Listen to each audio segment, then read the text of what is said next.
Alors, pourquoi Motion a développé une architecture spécifique pour avoir une plateforme compacte? Une plateforme automobile, aujourd'hui, on sait à quoi ça ressemble, c'est pas complètement plat. On a les systèmes de suspension qui dépassent aux 4 extrémités. Donc ça, c'est une première limite de ce qui existe, parce que finalement, on n'a pas accès à la totalité du volume utile. Grâce à la lame composite Motion, notamment, on a été capable de l'utiliser pour développer une architecture qui nous permet d'être réellement plat. Donc là, on voit sur cette plateforme, on n'a rien qui dépasse. Tout est inclus dans 15 cm de l'épaisseur du sandwich, y compris les suspensions. Donc ça donne accès à un volume utile maximal. Donc ça, c'est la première raison.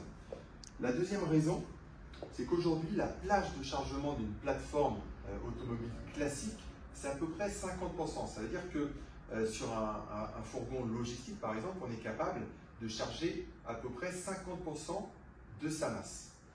Et ça, c'est très insuffisant pour les nouvelles mobilités qui se veulent très légères et pourtant répondre à des chargements élevés, comme par exemple les VI. On atteint facilement 250%, voire plus. Et donc, encore une fois, on a utilisé la lame composite Motion pour répondre à cette problématique. Et cette plateforme-là, avec cette architecture, on est capable d'atteindre jusqu'à 500% de plage de chargement. Donc là, on comprend l'intérêt, c'est à peu près x10 par rapport à l'existant. Et le dernier point, la dernière raison pour laquelle on a développé cette architecture spécifique, c'est la capacité de développer une plateforme. Aujourd'hui, une plateforme automobile classique, on a nécessairement tout ce qui est, on va dire, les aspects géométriques de la voiture, hein, sa longueur, sa largeur, son comportement en suspension, c'est-à-dire vertical au niveau des roues, et son comportement dynamique, quand on freine, quand on tourne, tout ça, c'est des choses qui sont intrinsèquement liées. Si on doit modifier l'un des trois de ces aspects, on doit modifier les autres. Ce qui veut dire que pour développer une plateforme automobile, c'est très long. D'accord ? Pour la développer et l'optimiser, ça peut être très long. Et si on a besoin de la modifier ou de l'adapter à des usages différents, c'est aussi très compliqué. Et donc ça, c'est le dernier point intéressant de l'architecture Motion, c'est que cette architecture a été pensée pour être parfaitement modulable et séparer ces trois points.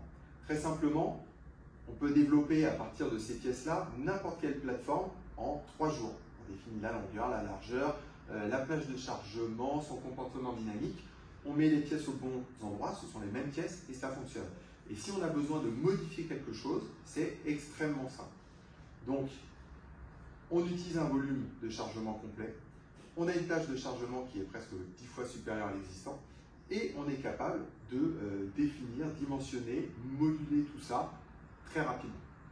On verra que ça ouvre aussi accès à des fonctions nouvelles, et on ira un peu plus loin dans l'explication de la modularité dans des vidéos